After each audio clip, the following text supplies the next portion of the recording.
Video شروع کرنے سے پہلے آپ سے درخواست ہے کہ یا تو اس ویڈیو کو آپ یہیں پر بند کر دیجئے یا پھر اس کو آخر تک ضرور دیکھیے گا۔ معزز عدالت نے پرویز مشرف کو غدار کہہ کر موت کی سزا تو دے دی ہے، تو کیوں نہ ہم آپ کو پرویز مشرف کی غداری کے چند قصے اور کچھ وجوہات بتا دیں۔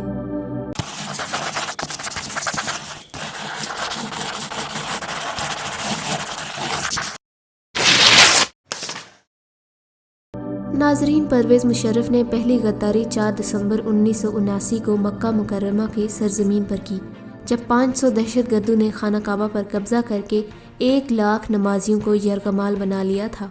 اس وقت سعودی عرب کی فوج، سعودی نیشنل گارڈز اور فرانس کی اسپیشل آرمی بھی خانہ کعبہ کو دہشت گردوں کے قبضے سے چھڑانے میں ناکام ہو گئی تھی۔ اس ناکامی کے بعد پاکستان سے 50 SSG کمانڈوز کا دستہ، جس کی سربراہی میجر جنرل پرویز مشرف کر رہے تھے، سعودی عرب پہنچا۔ میجر جنرل پرویز مشرف نے اسلام اور پاکستان سے غداری کرتے ہوئے ان 50 کمانڈوز سے حلف لیا کہ وہ کعبے کی حفاظت کے لیے اپنی جان قربان کرنے سے بھی گریز نہیں کریں گے۔ اس کے بعد میجر جنرل پرویز مشرف کی حکمت عملی سے پہلے کعبے کی تصاویر لے کر دہشت گردوں کی پوزیشن کا اندازہ لگایا گیا، اور پھر حرم کے صحن میں پانی چھوڑ کر اس میں کرنٹ ڈال کر دہشت گردوں پر جب گولیاں چلائی گئیں تو وہ اپنے دفاع میں باہر آتے جاتے اور جہنم واصل ہوتے جاتے۔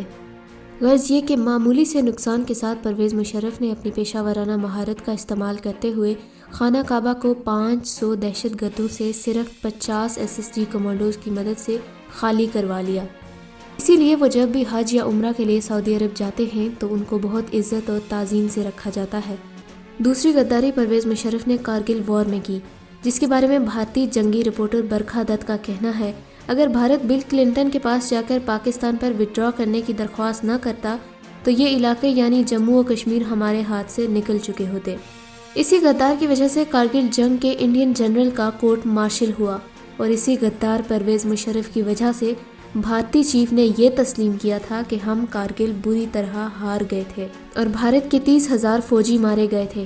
یہ وہی غدار پرویز مشرف ہے جو بھارتی میڈیا کو ایسے جواب دیتا ہے کہ سالوں تک بھارت کا مذاق بنا رہتا ہے، اور CIA اس غدار کے بارے میں یہ کہتی ہے کہ پرویز مشرف نے CIA کو ڈبل کراس کیا ہے۔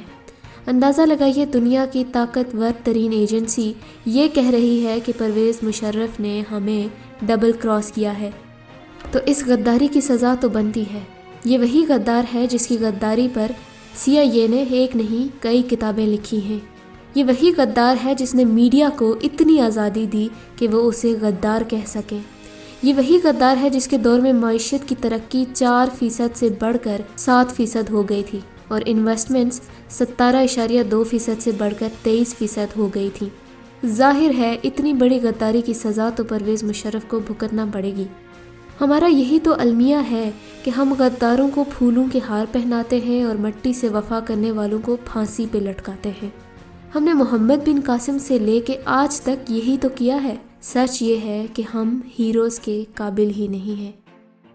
اگر آپ اس طرح کے ایمان افروز واقعات روز سننا چاہتے ہیں تو ہمارے چینل کو سبسکرائب کریں اور ہماری ویڈیو سب سے پہلے دیکھنے کے لیے بیل آئیکن پہ کلک کریں۔